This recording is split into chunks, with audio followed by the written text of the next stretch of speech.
Capítulo 3. Um sobretudo de vergonha. Nunca serei boa o bastante. Disse o homem: foi a mulher que tu me deste por companheira, que me deu do fruto da árvore e eu comi. O Senhor Deus perguntou então à mulher: que foi que você fez? Respondeu a mulher: a serpente me enganou e eu comi. Gênesis 3, 12 a 13. Leve esse sobretudo de vergonha. Ele nunca me pertenceu. Annie Lennox, The Gift, 1992. Quando era adolescente, tinha uma reação muito curiosa quando o telefone tocava. Por alguma razão, meu coração afundava e me perguntava o que tinha feito de errado. Era uma resposta completamente irracional. Não havia nenhum segredo profundo, obscuro, que eu estivesse esperando ser descoberto. Não roubava lojas, nem colava nas provas da escola. Não tinha uma vida oculta de crime ou pecado. Mas a resposta estava lá. Se alguma vez fosse chamada à sala do diretor na escola, meu coração disparava enquanto andava pelo corredor, quebrando a cabeça para descobrir o que tinha feito para justificar tal convocação. O medo nunca correspondia à realidade. O diretor geralmente queria me parabenizar por ter tirado o primeiro lugar em uma competição de canto, representando nossa escola, ou me pedir para ser monitora. Um monitor na Escócia era uma honra oferecida aos alunos do último ano que tinham se destacado em seus trabalhos da escola e ganhavam privilégios especiais, além de escritório particular. Eu ainda levaria anos para começar a entender que usava um sobretudo pesado de vergonha que cobria meu coração e minha alma. A vergonha é uma parte do legado do Éden que traz com ele um senso de apreensão. Vergonha ou culpa? A vergonha é uma experiência diferente da culpa. A culpa diz que eu fiz alguma coisa errada, mas a vergonha diz que eu sou alguma coisa errada. Já vi isso em milhares de outras pessoas, homens, mulheres e crianças. Muitos anos atrás, fui convidada para falar em uma grande igreja no sul da Califórnia. Contei sobre o mês que passei em uma instituição psiquiátrica, lutando no poço escuro da depressão clínica. Descrevi meu tempo lá como um presente de Deus que finalmente me ajudou a ver que por tanto tempo eu estava vivendo como uma Mulher Maravilha. Por anos, vivi a rotina punitiva de tentar ser boa o suficiente. E quando finalmente percebi isso, senti na verdade um alívio. Descobri que meu armário interno estava cheio de vergonha e de raiva, de medo e tristeza que carregava comigo desde que era criança. Ao final do culto, fiquei lá por um tempo, disponível para qualquer um que quisesse conversar. Fui pega de surpresa por uma mulher muito elegante, que devia ter um pouco menos que 60 anos. Ela me disse que era CEO de uma grande e bem-sucedida empresa de software. Tinha atingido todos os seus objetivos e conseguido até mais. Porém disse: por dentro sou infeliz. Quando era pequena, minha mãe me disse que eu era um erro. Carrego isso comigo até hoje. Eu sou um erro. Meu coração se condoeu por essa mulher que aparentemente tinha alcançado seus sonhos, mas por dentro ainda era uma garotinha ferida, que sabia que não fora desejada. Não importava o que ela tinha feito, ela desprezava quem ela era. Eu entendo isso. Talvez você entenda também. Ela não tinha uma carta de Deus dizendo que era amada e valorizada, simplesmente por quem ela era. Não entendia que, para Deus, erros não existem. Eu vi a solidão em seus olhos, pois a vergonha geralmente nos deixa isolados e sozinhos. Ela pode fazer com que nos afastemos dos outros ou que os ataquemos antes que nos rejeitem. A culpa, normalmente, é a vergonha disfarçada. Não é culpa minha, disse o homem. Foi a mulher que me deste por companheira que me deu do fruto da árvore e eu comi. Gênesis 3:12. De uma experiência de perfeita harmonia, Adão e Eva agora se encontravam em uma fossa, dividindo a responsabilidade pelo que tinha acontecido, até mesmo tentando culpar Deus. Tu que me deste essa mulher. A audácia de Adão não tinha limite. Ele sugeriu que tudo estava bem, até que Deus criou Eva e a levou até ele. E o jogo de culpa começou. Adão culpou Deus e a mulher. Eva culpou a serpente. Mas Deus responsabilizaria cada um deles. Com que rapidez eles abandonaram a maravilha do amor entre os dois para essa situação de discórdia e desconfiança? Mal havia ar entre eles antes, e agora se abrira um abismo enorme. Deus lidou primeiro com aquela que tinha iniciado o plano, a serpente. Uma cobertura acessível para Satanás, a serpente tinha outra forma antes da queda. Foi somente depois que, como parte da maldição, ela começou a rastejar no chão. No pequeno poema que Deus dirige a Satanás, há a tragédia de nossa vida aqui na terra e a promessa de nossa salvação.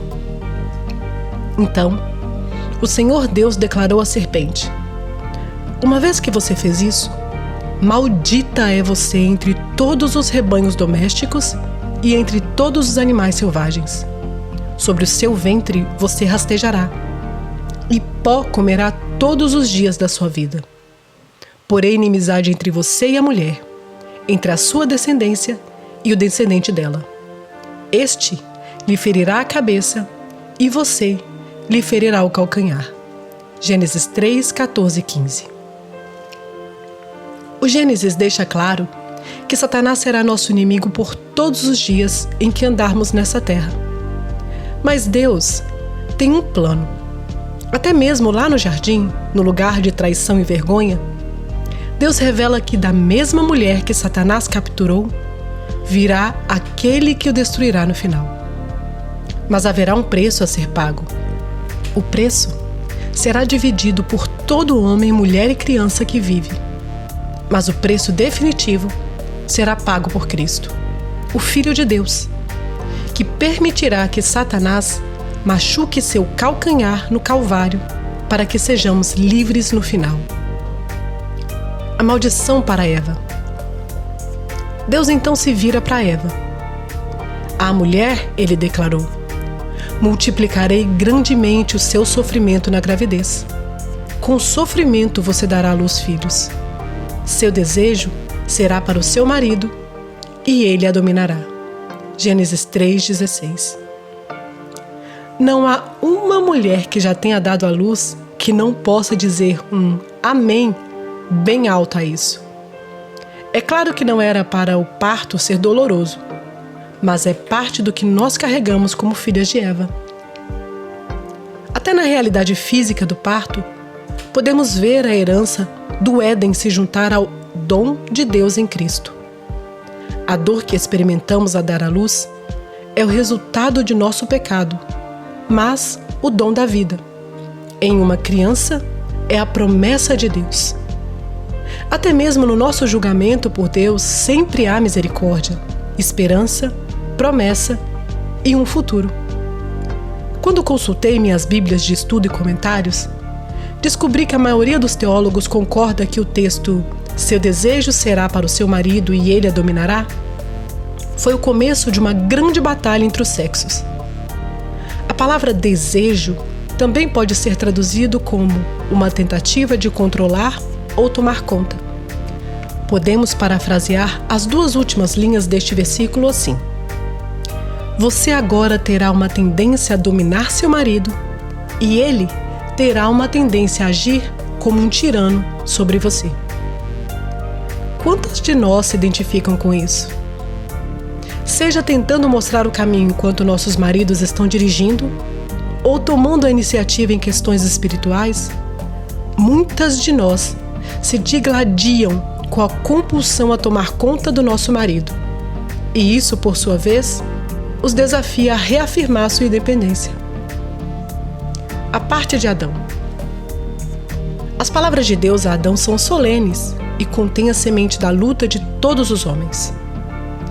E ao homem declarou: visto que você deu ouvidos à sua mulher e comeu do fruto da árvore, da qual eu lhe ordenara que não comesse, maldita é a terra por sua causa.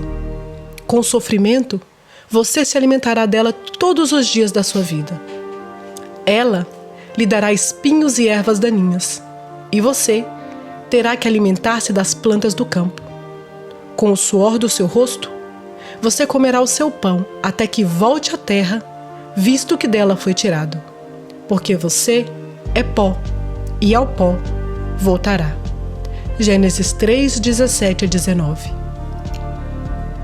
Parece claro que até aquele ponto o trabalho não era uma tarefa, mas uma alegria.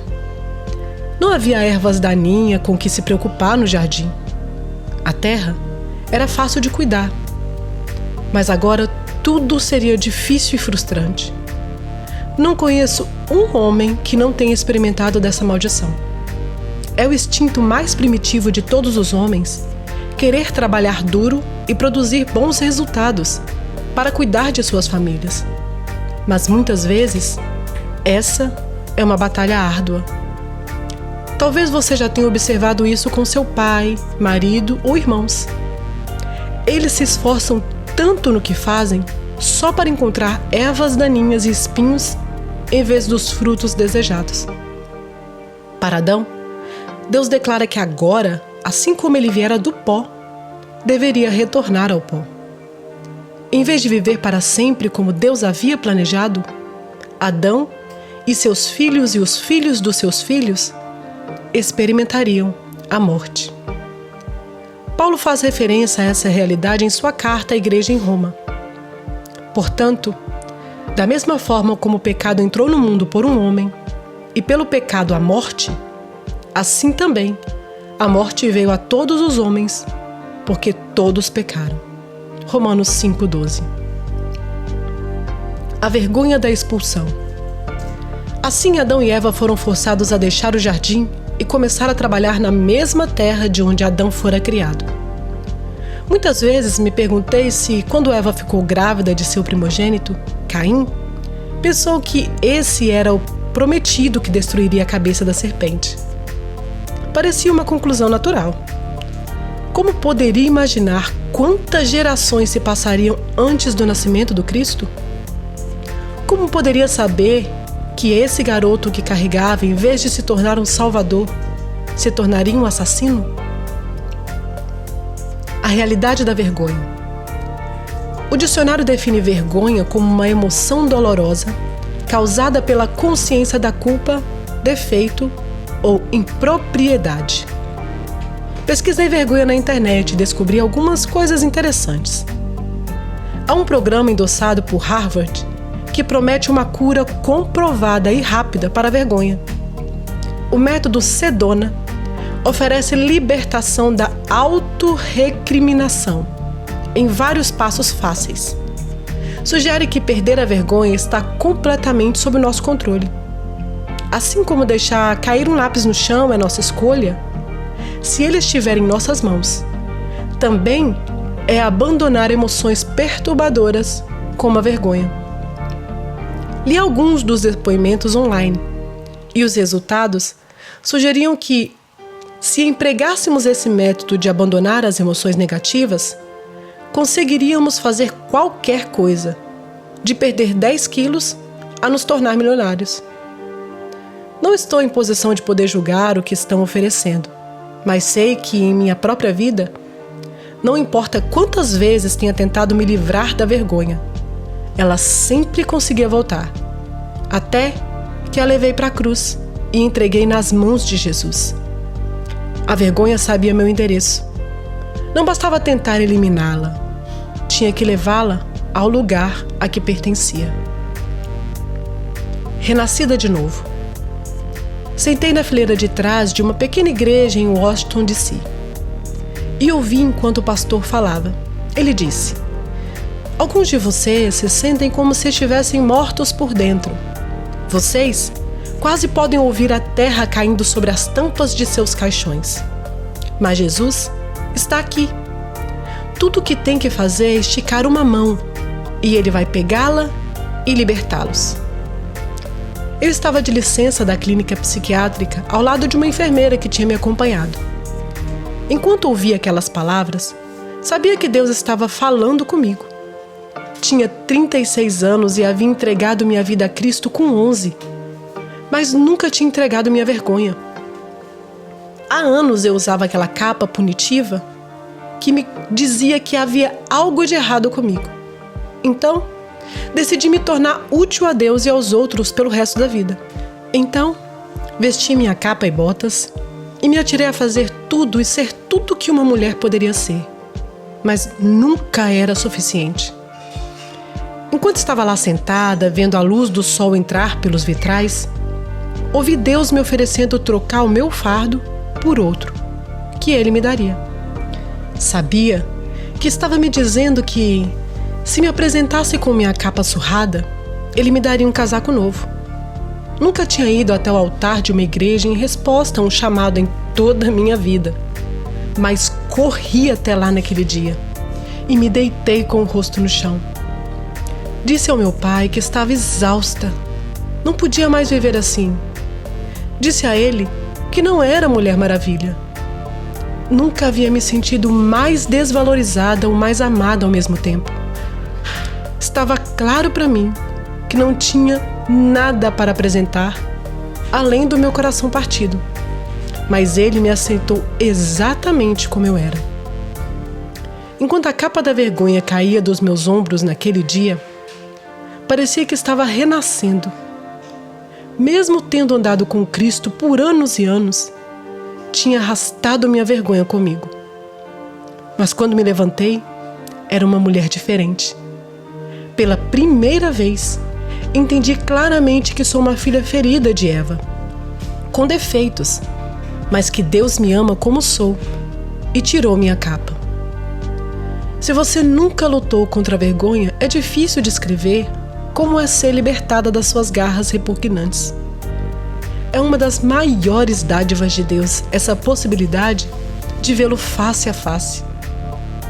Estava a ponto de descobrir que teria que continuar a devolvê-la para Ele, já que a vergonha tem um rastreador e adora voltar para o lugar onde costumava repousar. Percebi que também precisava da ajuda de um conselheiro divino para me ajudar a cavar todas as suas raízes. Algumas poucas semanas depois de ser liberada do hospital, comecei a minha viagem de carro pelo país, indo da Virgínia, na costa leste, para uma vida nova na Califórnia, na costa oeste. Enquanto dirigia, pus meu novo CD de Annie Lennox, Diva, no carro e ouvi enquanto ela cantava. Leve esse sobretudo de vergonha, ele nunca me pertenceu. Eu não tinha ideia, então, quantos outros itens surpreendentes ainda estavam no meu armário.